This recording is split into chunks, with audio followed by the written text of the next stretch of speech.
this is the next step. This is the day we're going to finish this thing up. Okay. Got your stain stock here. It's all good and dry. Hell, it's been dry in a week. So, all right. Let's go back over what you're going to need for this final step. All right. Now, I prefer to use some kind of a wire to hang the stock up. That way it's not leaning up against anything. You don't have any worry of it like falling over or anything like that. But what I use is this, I think it's 17 gauge galvanized fence wire. It's just some stuff that we have here on my parents' farm. Just cut you a little piece of this and you can loop it through a hole in the stock, like right up top here. And take it around here. Twist it around a little bit. Make yourself a little hook out of it. And then it works pretty good just for hanging it up. You don't really have to worry about anything, like it falling over or anything like that. So it comes in real handy. Okay. You're going to need your Tru-oil. Cat again. Get out of the way. Get. Some cheesecloth right here. This is what you're going to apply the Tru-oil with. Some gloves definitely, because this stuff, you don't want all of your hands. And then some steel wool to finish in between the layers of Tru-oil. So we're going to go ahead and get started. Okay, now what I did, I just found a place to hang it. We just got this garage door frame here. Works pretty good. Just twisted a little extra piece of wire around it. Just leave it hanging. That way you can work on it as you go. Just leave it hanging to dry. And that way it's got no risk of falling over or anything like that. You want to do it usually in the enclosed area where you don't have any kind of dust flying around too much. You don't want to do it outside because the wind will be blowing. It'll be blowing crap all over it. You definitely don't want little particles of pollen and dirt or anything like that to get on your stock while it's in the drying process, because that would make it look like poop. Okay, so what you're going to do is just fold up a little piece of cheesecloth. I cut this piece about 6 inches wide by, as wide as it is. It's about 12 inches wide. Folded it over and rolled it up to a nice little package like this. Now you don't want any kind of the cut end sticking out, because see, you got these threads and stuff on there. You want to do it with a solid end. Okay, and you're just going to take this and you're going to get some Tru-oil on there. If I can get it out. This is an old bottle. It'll come out in a minute. It's got some hard stuff in there. See, you get some Tru-oil on there like that. A little bit more on there. See, you let this stuff sit too long and it starts to solidify a little bit on the inside. But anyways, you take some Tru-oil.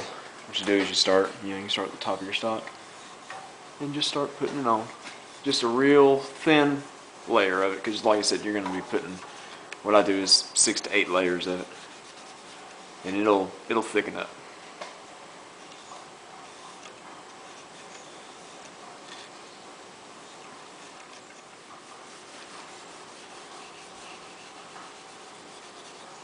Just rub it on in there. Like I said, it's going to be a thin coat, the first time. You don't want it too thick. Just get, mostly all of it that you can, all the little corners and stuff.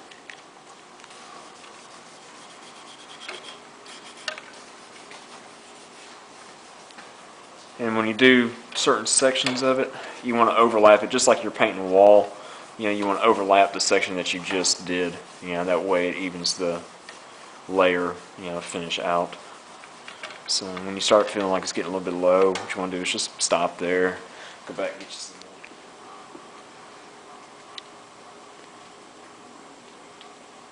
You can do too to conserve this thing so it doesn't dry out is put it in a plastic sandwich baggie. Yeah, just leave it laying around there, and every time I blow out another copper, I blow it out in the damn yard, and I got to go get it. Well, that too. Yeah. Get all the air out of it. And you can just close it on up there and use it again in about 2 to 3 hours. So now it's time to wait on it to dry. Okay, so now we've waited about 2 hours on this first application of Tru-oil to dry. Now what you're going to do is you're going to take your steel wool for starters. You're going to go over it just very lightly with the grain and just buff it slightly. What this is going to do is help the next layer to adhere just a little bit better. This is about as mundane as sanding is, so you just do this over the entire stock, just like I said, real light. You don't want to, sand it down too much. But 2 hours is usually enough for this stuff to dry. It's not tacky.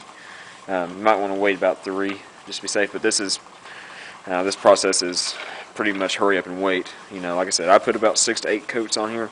Just depends on how thick you want it, and you know, the more coats you put on, the better protected it's going to be.